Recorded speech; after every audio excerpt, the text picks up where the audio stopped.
நாகை மாவட்டம் சீர்காழி அருகே மளிகை கடையில் பணம் கொள்ளை போன சம்பவம் பெரும் பரபரப்பை ஏற்படுத்தியுள்ளது. சீர்காழி அருகே ராஜா முகமது என்பவரின் மளிகை கடைக்குள் நுழைந்த மர்ம நபர்கள் பணம் மற்றும் அங்கிருந்து சில பொருட்களை கொள்ளையடித்து சென்றனர். இதுகுறித்து காவல்துறையினர் விசாரித்து வருகின்றனர். வேலூர் மாவட்டம் சோளிங்கர் அருகே லட்சுமி நரசிம்மர் கோவிலில் சித்திரை பிரமோற்சவ விழா கொடியேற்றத்துடன் தொடங்கியது.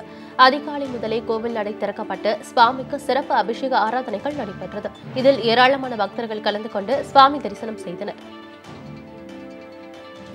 100% வாக்குப்பதிவு என்பதை வலியுறுத்தும் விதமாக தஞ்சை மாநகராட்சி ஆணையர் துண்டு பிரசுரங்களை வழங்கி விழிப்புணர்வை ஏற்படுத்தினார். தஞ்சை நகர்ப்புற பகுதியில் 60%த்திற்கும் குறைவாக வாக்குகள் பதிவாகியுள்ள வாக்குச்சாவடிகளை கண்டறிந்து அந்த பகுதியில் உள்ள வீடுகளுக்கு சென்று ஆணையர் ஜானகி ரவீந்திரன் விழிப்புணர்வை ஏற்படுத்தினார். நாடாளுமன்ற முதல்கட்ட தேர்தல் தொடங்கிய நிலையில் வரும் 18ஆம் தேதி தமிழகத்தில் தேர்தல் நடைபெறுகிறது. இதில் தேர்தல் பணிக்கு செல்லும் அரசு ஊழியர்கள் அனைவரும் தபால் வாக்களிக்க ஏற்பாடுகள் செய்யப்பட்டுள்ளன. இந்நிலையில் காஞ்சிபுரம் சாராட்சியர் அலுவலகத்தில் உள்ள வாக்குப்பெட்டிகளில் காஞ்சிபுரம், உத்திரமேரூர், செங்கல்பட்டு உள்ளிட்ட இடங்களில் பணியாற்றும் காவல்துறையினர், சிறப்பு காவல் படை மற்றும் ஊர்காவல் படையினர் என ஆயிரக்கணக்கானோர் தங்கள் தபால் வாக்குகளை பதிவு செய்தனர். புதுக்கோட்டை மாவட்டம் அறந்தாங்கியில் மர்ம நபர்களால் சேதப்படுத்தப்பட்ட பெரியார் சிலை புதுப்பிக்கப்பட்டுள்ளது. அறந்தாங்கி மருத்துவமனை அருகே நிறுவப்பட்டிருந்த பெரியார் சிலையை கடந்த 8ஆம் தேதி மர்ம நபர்கள் சிலர் சேதப்படுத்தினர். இதனை கண்டித்து பல்வேறு அமைப்பினர் போராட்டம் நடத்திய நிலையில் தந்தை பெரியாரின் சிலை முழுமையாக தற்போது புதுப்பிக்கப்பட்டுள்ளது.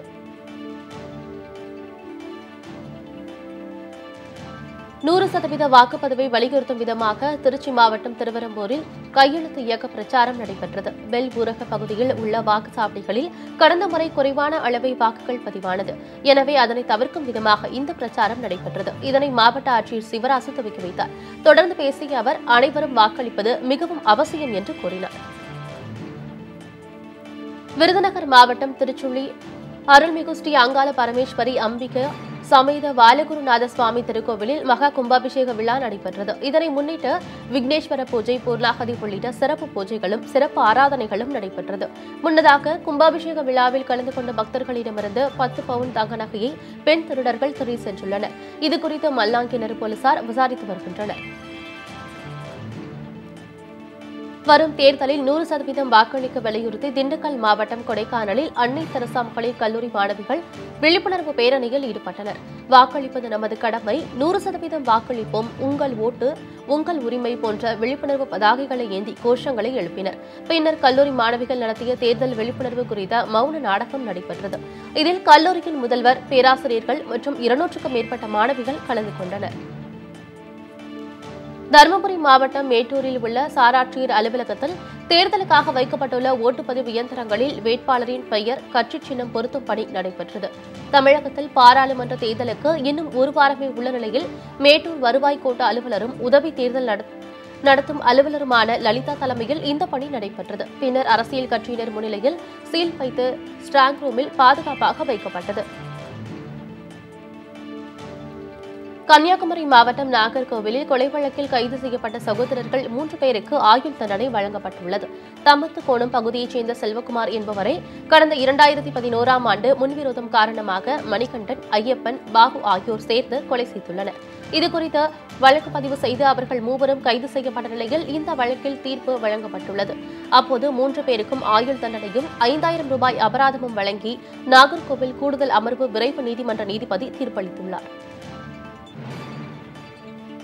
வரும் நாடாளுமன்ற தேர்தலில் திமுக, காங்கிரஸ் கூட்டணி டெபாசிட் இழக்கும் என பாமக நிறுவனர் தலைவர் ராமதாஸ் தெரிவித்துள்ளார்.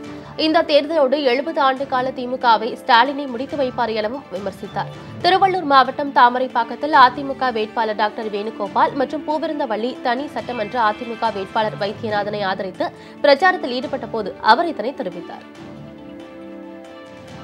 பார்க்கின்சன் எனக்கூடிய நடுக்குவாத நோய்க்கு டிபிஎஸ் எனும் ஆழ்மூளை தூண்டல் சிகிச்சையே சிறந்த தீர்வு என மருத்துவ நிபுணர்கள் தெரிவித்துள்ளனர். இந்த நோய் குறித்து பொதுமக்களிடையே கொண்டு சேர்க்கும் வகையில் மதுரை மியாட் மருத்துவமனை சார்பாக மதுரையில் விழிப்புணர்வு நிகழ்ச்சி நடைபெற்றது. இந்நிகழ்ச்சியில் மியாட் மருத்துவமனை தலைவர், இந்திய நரம்பியல் கழக முன்னாள் தலைவர் ஸ்ரீனிவாசன், சங்கர், பாலகிருஷ்ணன், கவிதா, துரைராஜ் உட்பட பலர் கலந்து கொண்டனர். பார்க்கின்சன் எனும் நடுக்குவாத நோய் என்பது நர்வ் செல்களை பாதித்து மூளை உள்ளிட்ட பெரிய பாகங்களுக்கு பரவி பரவி படுத்த படுக்கைக்கு கொண்டு செல்லும் என்றும் இந்நோயை குணப்படுத்தும் வகையில் ஸ்டீவ் பிரெயின் ஸ்டிமுலேஷன் எனக்கூடிய ஆழ்மலை தூண்டல் நவீன சிகிச்சையின் மூலம் குணப்படுத்த முடியும் என மருத்துவர்கள் தெரிவித்துள்ளனர். திருப்பூர் நாடாளுமன்ற தொகுதியில் போட்டியிடும் அதிமுக வேட்பாளர் SMS ஆனந்தனுக்கு தமாக தலைவர் G.K. வாசன் திறந்த வேனில் பிரச்சாரம் மேற்கொண்டார். அப்போது பேசிய அவர், அதிமுக, பாஜக, பாமக, தேமுதிக உள்ளிட்ட கூட்டணி கட்சிகள் மக்கள் விரும்பும் கூட்டணி என்றார். மேலும் மாநில அரசுக்கு உறுதுணையாக இருந்து வரும் மோடி தலைமையிலான ஆட்சி தொடர வேண்டும் என்றால் வேட்பாளர் ஆனந்தனுக்கு வாக்களிக்குமாறு கேட்டுக் கொண்டார். சாத்தூர் சட்டமன்ற இடைத்தேர்தல் தொகுதி அதிமுக வேட்பாளர் ராஜ்வர்மன், விருதுநகர் பாராளுமன்ற தொகுதி தேமுதிக வேட்பாளர் அழகர்சாமிக்கு முரசு சின்னத்திலும் தனக்கு இரட்டை இலை சின்னத்திலும் வாக்கு கேட்டு தீவிர பிரச்சாரத்தில் ஈடுபட்டார். செல்லும் இடமெல்லாம் அவர்களுக்கு பொதுமக்கள் மலர் தூவி வெகு சிறப்பாக வரவேற்பு கொடுத்தனர். இதனையடுத்து தங்கள் பகுதிக்கு தேவையான அனைத்து அடிப்படை வசதிகளும் செய்து தரப்படும் என்று கூறி வாக்கு சேகரிப்பில் ஈடுபட்டார். நாகை மாவட்டம் மயிலாடுதுறை அருகே பங்குனி உற்சவ திருவிழா வெகு விமரிசையாக நடைபெற்றது. பங்குனி மாத உற்சவத்தை முன்னிட்டு அம்மன் சிறப்பு அலங்காரத்தில் எழுந்தருளி பக்தர்களுக்கு காட்சியளித்தார். இதில் ஏராளமான பக்தர்கள் கலந்து கொண்டு சுவாமி தரிசனம் செய்தனர். கரூரில் வைக்கோல் ஏற்றி வந்த லாரி மீது மின்சார வயர் உரசியதில் தீ விபத்து ஏற்பட்டது. இதனை பார்த்து அதிர்ச்சியடைந்த கிராம மக்கள் தீயணைப்புத் துறையினருக்கு தகவல் கொடுத்தனர். இதையடுத்து விரைந்து வந்த தீயணைப்பு வீரர்கள் பொதுமக்கள் உதவியுடன் 2 மணி நேரம் போராடி தீயை அணைத்தனர். இதனால் பெரும் விபத்து தவிர்க்கப்பட்டது.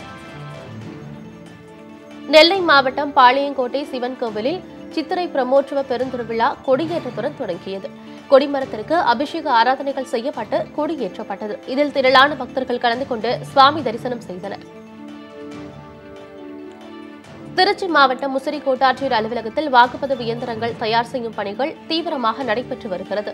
18ஆம் தேதி நடைபெறும் நாடாளுமன்ற தேர்தலுக்காக தொகுதி முழுவதும் உள்ள வாக்குச்சாவடி மையங்களுக்கு தேவையான வாக்குப்பதிவு இயந்திரங்கள், துணைக்கு கருவிகள், விவிபேட் இயந்திரங்கள் ஆகியவை கோட்டாட்சியர் அலுவலகத்திற்கு வந்துள்ளது. காட்பாடி அருகே ATM இயந்திரத்தில் பணம் நிரப்ப உரிய ஆவணமின்றி எடுத்துச் செல்லப்பட்ட 32 லட்சம் ரூபாயை தேர்தல் பறக்கும் படையினர் பறிமுதல் செய்து நடவடிக்கை மேற்கொண்டுள்ளனர்.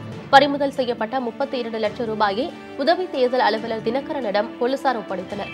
காட்பாடி அடுத்த காரணம்பட்டு பகுதியில் பறக்கும் படையினர் நடத்திய சோதனையில் இந்த பணம் சிக்கியது.